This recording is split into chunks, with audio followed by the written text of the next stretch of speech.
fɔma ko campagne sécuritaire san 2023 san 2024 kunnafoni mun asamana ka bɔ conseil des ministres no baraw timela warabadon no bena décembre kalo 27 ma san 2023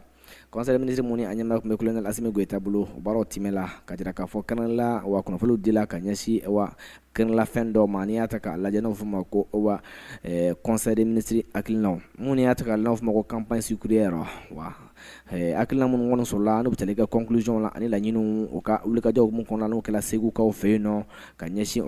o ka campagne yɛrɛ lancement ma n'u bɛ tali kɛ campagne sécuritaire la ministre min ka baara ɲɛsinnen bɛ wa usine ko ani wa jagoko ma a ye kunnafonidi kɛ n'i y'a ta k'a lajɛ o ye wulikajɔ min kɛ ka taa segukaw fɛ yen nin mission na k'i bɛ k'a fɔ a bilala wa minɛn kɔnɔ mun ni a bɛ fɔ ma ko wa campagne sécuritaire 2023-2024 o lancement baro de kɛla décembre kalo tile 3 san 2023 i b'a ye k'a fɔ délégation o ye wulikajɔ kɔni kɛ k'o kunda wa segukaw fɛ yen nɔ ka taa ɲɛda magasin ba fila kan ni a bɛ tali kɛ wa Sukala SA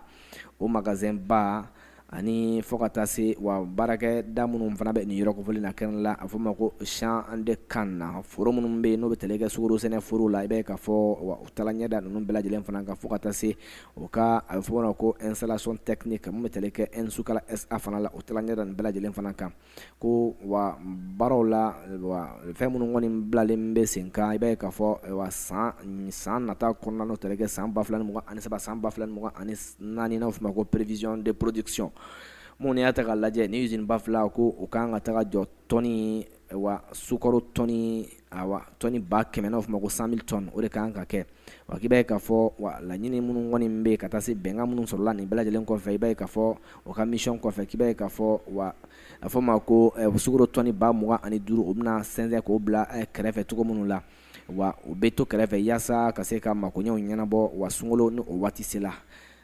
mun y'a ta k'a lajɛ o kɔfɛ o bɛna fɛɛrɛw fana bila sen kan fɛlɛ mun bɛ kɛ sababu ye fana ka se ka wa janto o ka wa sukaro minnu bɛ bila kɛrɛfɛ ka janto la o bɛ se ka kɔlɔsi cogo minnu la fo ka taa se o bɛna baara minnu bila sen kan cogo min na ka se ka wa foro ninnu bɛ ni sɛnɛ bɛ kɛ a la sukaro sɛnɛ bɛ k'a la ka se ka a kɛ wa yɔrɔ min bɛ dilan ka ɲɛ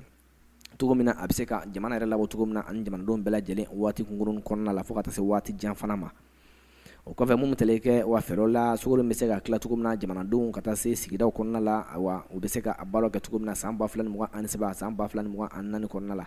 gɛlɛya minnu y'a ta k'a lajɛ o minnu kɔni bɛ yen nɔ nin waati in kɔnɔna la sigida kɔnɔna la kɛnɛ la wa sɔrɔ bunakun kan jamana gouvernement k'i b'a ye k'a fɔ a ka miirinaw la ka se ka wa Mali fan bɛɛ lajɛlen fana tɔnɔbɔ kɛ cogo min na wa sukaro bunakun na a ka se ka sɛnɛ cogo min na jamanadenw ka se k'a sɔrɔ wa hakilina de fana tala o fɛ ka o bila sen kan o kɔfɛ i b'a ye k'a fɔ wa fɛɛrɛw bɛna bila sen kan fana cogo minnu la wa jagoko bunakun kan a bɛ se ka kɛ baara ye minnu bɛ se ka teliya an ka jamana bɛ kisɛ min eko bi kɛnɛ la a bɛ tali kɛ ka se ka wa baaraw ta k'a lajɛ ka kɔlɔsiliw boloda ka ɲɛsin nin fɛɛrɛw bɛɛ lajɛlen ma jagoko bunakun kan sukaro ko la ka ɲɛsin an ka sigida kɔnɔnaw fana ma cogo min na a bɛ kɛ sababu ye ka wa jaabilu fana sɔrɔ makoɲɛw la makoɲɛ min bɛ tali kɛ wa sukaro dunbaw n'u bɛ tali kɛ jamanadenw olu ka miirinaw la